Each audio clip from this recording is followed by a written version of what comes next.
Para quer ver um outro ponto, que aí é o outro lado, é a discussão da segurança pública, porque essa discussão favorece justamente o PL, o União Brasil, o Centrão, enfim, a direita e a centro-direita, que transitam muito mais facilmente sobre essa pauta do que os partidos de esquerda, do que o governo. E olha só, o PL Antifacção, que é o projeto de lei antifacção, voltou a ser debatido na Câmara. O deputado Guilherme Derrite rejeitou a versão que foi aprovada no Senado. Então vamos lá, vamos lembrar para você. O projeto foi relatado pelo Guilherme Derrite na Câmara dos Deputados, foi aprovado na Câmara dos Deputados, aí ele foi lá para o Senado. No Senado, o relator, o senador Alessandro Vieira, fez uma série de modificações, em partes que ele julgava serem inconstitucionais, em parte que ele julgava em que o poder da Polícia Federal estava sendo retirado. Ele incorporou também uma taxação nas bets para que a renda dessa taxação fosse revertida para financiar políticas de segurança pública, enfim. Foi aprovado na Câmara, foi modificado no Senado e agora volta para a Câmara de novo com a relatoria do Guilherme Derrite. Hoje, agora há pouco, o Guilherme Derrite apresentou o texto dele, o novo texto dele, e reverteu tudo de novo, essas alterações que o Alessandro Vieira fez lá no Senado. Com isso, Derrite resgatou a versão original do texto que tinha sido rejeitada pela base do governo. O novo texto de Derrite foi divulgado agora no fim da tarde. A votação do PL Antifacção no plenário pode acontecer ainda hoje. E aí, a gente teve uma entrevista do Hugo Mota agora há pouco falando que o governo entrou em acordo com o Derrite para votar esse PL Antifacção ainda hoje no plenário, porque aí é o contrário, Letícia. Aí é o governo que não quer votar contra um projeto de lei que fale de segurança pública, por mais que o governo não concorde com tudo que está lá dentro, porque eleitoralmente pode causar prejuízo para o governo. E para o governo é ruim deixar essa digital, né? Tipo, a gente não quis votar nesse projeto porque esse projeto foi abraçado pela oposição, ele não ficou do nosso jeito. E a gente sabe que segurança pública vai ser o principal tema que vai permear a eleição de 2026.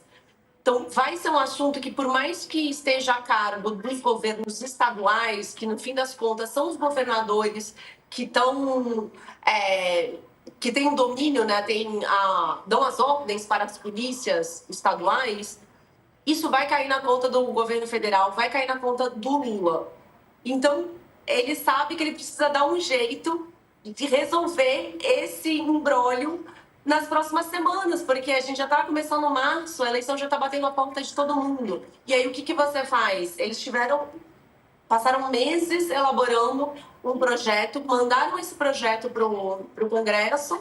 O projeto foi completamente alterado por um cara da oposição, um cara radical, um deputado radical, que é o Derrite, e simplesmente foi para o Senado, foi alterado no Senado, ficou de um jeito que o governo ficou super insatisfeito, só que agora eles precisam dar um jeito de aprovar alguma coisa desse pacote para que o eleitor tenha alguma resposta e não diga o governo federal, o governo Lula é tão a favor da criminalidade, aquele discurso, né, de bolsonarista, que o governo Lula é a favor de criminalidade, que o Lula adora abraçar criminoso, que, olha, eles nem votam a favor de um projeto que seria bom para a população, para aumentar a segurança pública, que é o grande problema do país. Então, sim, Mauro, o governo tem mais esse abacaxi para descascar às vésperas de uma eleição presidencial que vai ser, ao que tudo indica, acirrada como sempre.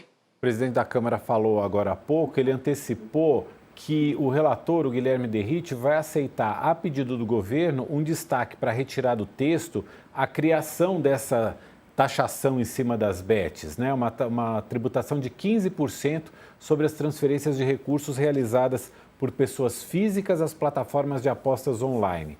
Aí vai retirar isso, né? Esse valor seria destinado ao Fundo Nacional de Segurança Pública e essa discussão vai ser feita posteriormente, vai ser tratada de forma específica posteriormente, segundo o presidente da Câmara, Hugo Motta. Quer dizer, você tira do PL antifacção e deve criar ou outra lei ou uma medida provisória ou algo assim para discutir essa questão de uma forma de financiar, de dar mais verbas para esse Fundo Nacional de Segurança Pública por meio de um outro texto.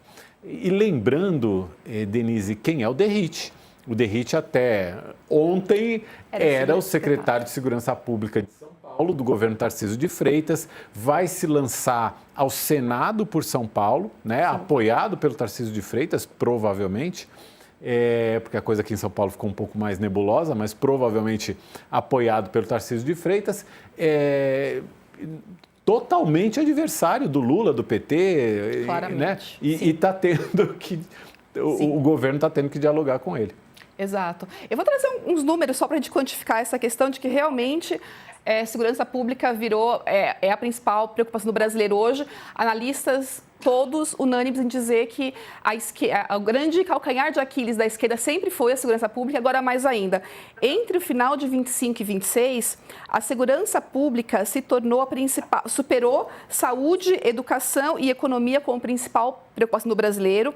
Em algumas pesquisas, é a principal preocupação para 38% até 45% dos brasileiros. E o índice de percepção de insegurança chegou a 52% no final do ano passado. E uma coisa curiosa é que, assim, os responsáveis pelo policiamento das cidades é a Polícia Civil, a Militar, que é uma responsabilidade do Estado, né? Então, as pessoas culpam o governo federal, mas, na verdade, tem também as polícias do governo do Estado. E o governo federal tem batido muito em tecla de grandes medidas que possam coibir as facções e o crime organizado que está por trás dessa violência toda que é combatida pela PM nos estados.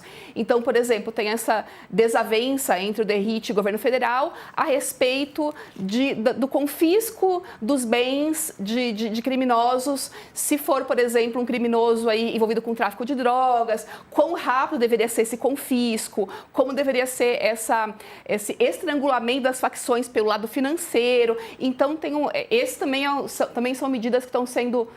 também estão no seio desse cabo de guerra entre o Derrite, que é um cara do governo do estado de São Paulo, e o governo federal.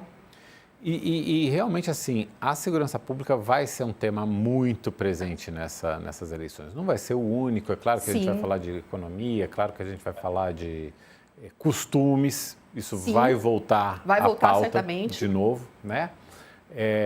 A gente viu o que aconteceu no Carnaval, foi com a escola de samba lá, com acadêmicos de Niterói, por causa de uma ala, a confusão que deu.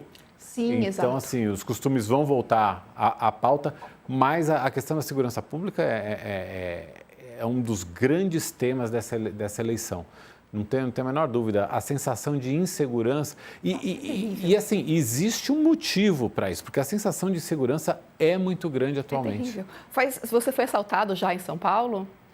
Recentemente ou não? Não, recentemente não. Já fui lá para trás, mas recentemente não. Mas eu nunca tive tanta preocupação quanto atualmente. Saiu uma pesquisa recentemente, eu não lembro se foi Quest ou se foi Datafolha, falando do quanto as pessoas mudaram seus hábitos por causa de questão de violência, por causa da questão de segurança pública. Eu hoje, eu ando muito em carro de aplicativo. Sim. Mesmo no carro de aplicativo, eu não fico com o celular na mão. Claro. Porque eu morro de medo de alguém entrar janela dentro e tirar meu celular. Sim. Eu não ando com o celular na mão na rua. Se eu precisar usar o celular, eu entro em algum comércio, em alguma coisa, para usar o celular. Então, assim, eu nunca tinha me flagrado com tanta preocupação quanto atualmente. É surreal. Eu fui assaltada em outubro do ano passado, a mão armada, levaram meu celular. É assustador, mas ainda você tem que ficar feliz e grato por terem só levado o celular. E é tão surreal. Eu moro num bairro de São Paulo, que é o bairro de Pinheiros, que é o campeão de assaltos aí recentemente. E aí a gente tem um grupo de zap das pessoas que levam os cachorros para passear na mesma praça central ali.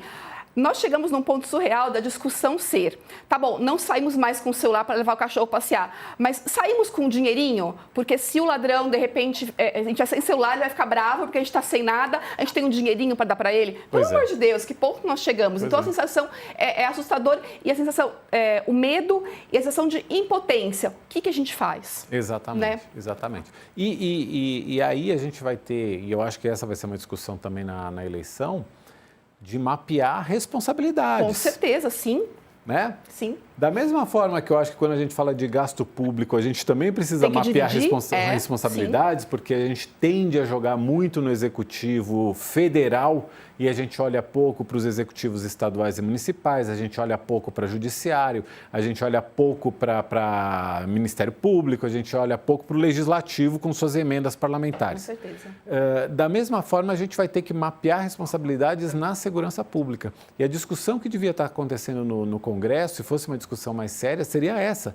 Vamos dividir as responsabilidades, vamos criar condições de trocas de informação mais rápida, mais ágil, enfim, que dê mais segurança para a gente. Né? E por que não tem efetivo, né? Você, aqui em São Paulo, você reclama, então, da sensação de insegurança e não tem efetivo. A própria PM diz não temos policiamento, não temos gente suficiente para policiar. Por quê? Por que é tão difícil ter mais efetivo, aumentar o policiamento? São perguntas que eu acho que é um bom momento para a gente começar a discutir e responder.